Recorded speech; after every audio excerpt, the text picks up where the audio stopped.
Él nace en 1919, sus hermanos, es el menor de 6, su hermano mayor empieza a estudiar bachillerato de leyes en 1917, año de la Constitución. Hay una fiebre por estudiar derecho, pero no derecho pensando en litigar, sino es el marco jurídico sobre el que vas a crear un país. La Constitución, nada más y nada menos. Entonces sus 3 hermanos fueron abogados laboristas. Entonces una orientación social, y la arquitectura no podía sustraerse a una orientación social. En esa época la arquitectura no se pensaba en edificios suntuosos o ni mucho menos.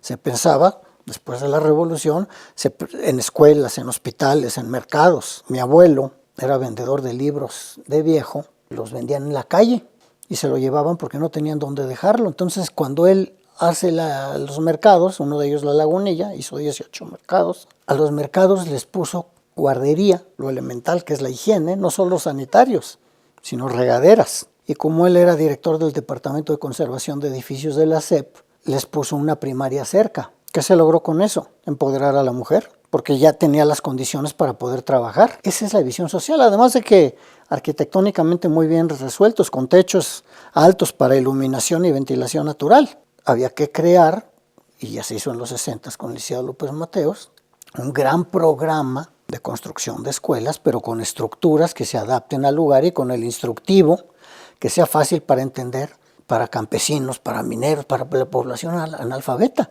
Y se recobre con el material de la zona. Pero siempre fue, una inquietud, una orientación la educación. A finales de los 60 la juventud se da cuenta de que tiene una fuerza social importante por sí misma. Fue una época convulsionada. En Estados Unidos hubo protestas en más de 30 universidades. Habían matado a Martin Luther King y a Robert Kennedy.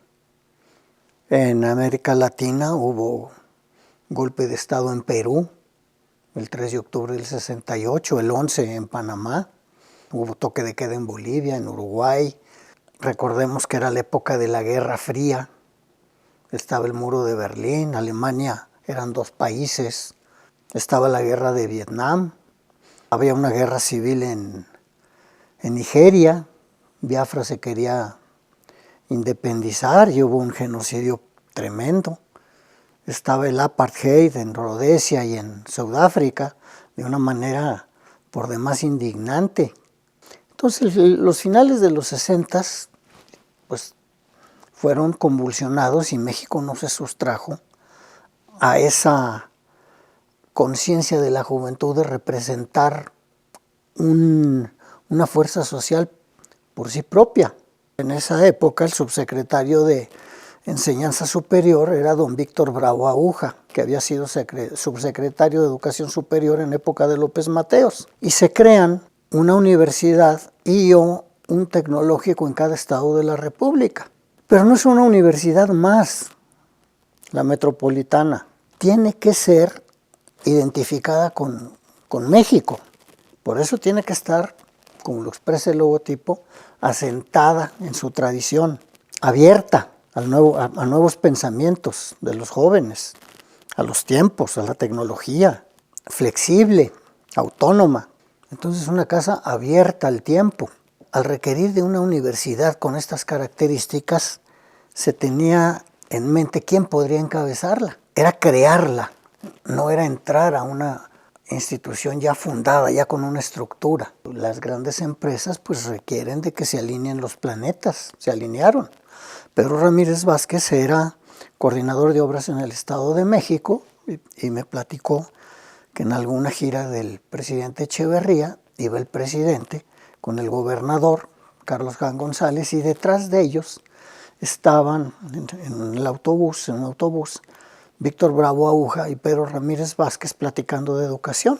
El presidente los oyó conversar y le preguntó a Pedro Ramírez Vázquez, ¿no sabía que a usted le interesaba la educación, arquitecto? Sí, siempre me ha interesado mucho, señor presidente, y ahí quedó. Luego Víctor Bravo Aguja le habló y le dijo, oye, el presidente quiere crear una nueva universidad, quiere que se cree una nueva universidad, te voy a mandar algunas ideas. Entonces, estas ideas se fueron desarrollando, Pedro Ramírez Vázquez tenía la reflexión, bueno, ¿por qué en todo el mundo la educación superior, la carrera se hace en 4 años y en México en 5? Hay que crear las condiciones para que sea en menor tiempo. Y ahí el sistema trimestral. Pero muchas veces también los alumnos, al cambiarse de carrera, es complicado porque tienen que cursar todo desde el inicio. Entonces, bueno, que haya troncos comunes y divisiones. Entonces se crean las divisiones, ciencias y artes para el diseño, ciencias biológicas y de la salud, ciencias sociales y humanidades. Se piensa que sea descentralizada y que las unidades sean, si bien terrenos de muy buena dimensión, pero que estén perfectamente delimitados para evitar ese crecimiento excesivo y que no se pierda eso, la convivencia interdisciplinaria. Entonces así se crean 3 unidades: Iztapalapa, Xochimilco y Azcapotzalco. Y las unidades Xochimilco y Azcapotzalco están resueltas arquitectónicamente por patios, justamente para propiciar la convivencia interdisciplinaria. Son proyectos del arquitecto David Muñoz, orientadas y supervisadas por Pedro Ramírez Vázquez. Si bien en su conjunto es autónoma, cada una tenía su propio rector. Entonces fue el doctor Casillas, el de Azcapotzalco, Alonso Fernández en Iztapalapa y el doctor Ramón Villarreal en Xochimilco. Y todo esto también va de la mano con una estructura, con una ley orgánica que oriente y condicione bastante a que los rectores sean personas emanadas de la misma universidad. Evitar que te impongan un rector desde el gobierno. Había que crear también carreras que respondieran a las necesidades del país. Y se crean, por ejemplo, ingeniería biomédica, ingeniería del medio ambiente, diseño de la comunicación. Entonces se dan este tipo de carreras como una respuesta social a problemas o a situaciones con las que se tiene empatía.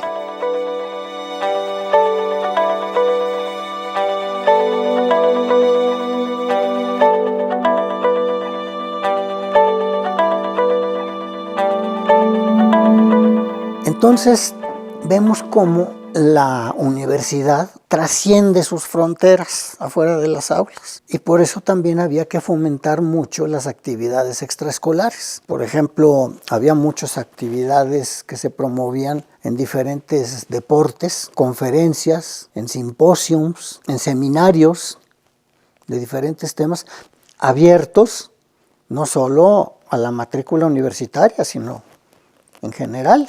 Es una universidad que se interrelaciona con la sociedad a la que sirve.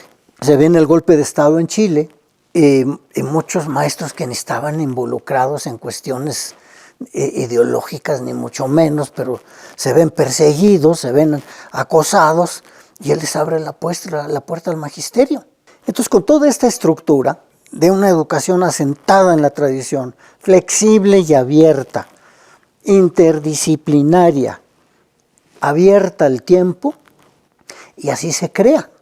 Y vemos cómo a 50 años permanece vigente y permanece visionaria. En lo personal siempre exhorto en temas de arquitectura, en términos de Juegos Olímpicos, en términos de la creación de la universidad y de la trayectoria que le tocó a Pedro Ramírez Vázquez en sus obras, que se acerquen a las fuentes de origen, a su archivo. Estas exposiciones pueden detonar ese interés. No ver y ver con qué te vas. No, es ver y sembrarte la inquietud de investigar y de aprender más. La UAM fue, simple y sencillamente, darte las herramientas, las actividades y todo para que conscientemente, de manera responsable, pues pongas tu grano de arena para cambiar al mundo. Todo esto consta en el archivo. Es una responsabilidad social el archivo. No está en cuestión el mutilarlo. El conocimiento no se subasta. El conocimiento hay que preservarlo, hay que conservarlo. Y un archivo pues, requiere de diferentes condiciones. No es lo mismo conservar documentos antiguos que fotografías en diferentes formatos, películas, grabaciones, planos, perspectivas, libros. La trayectoria de más de 70 años de una persona que hizo mucho por el país, no se puede fragmentar.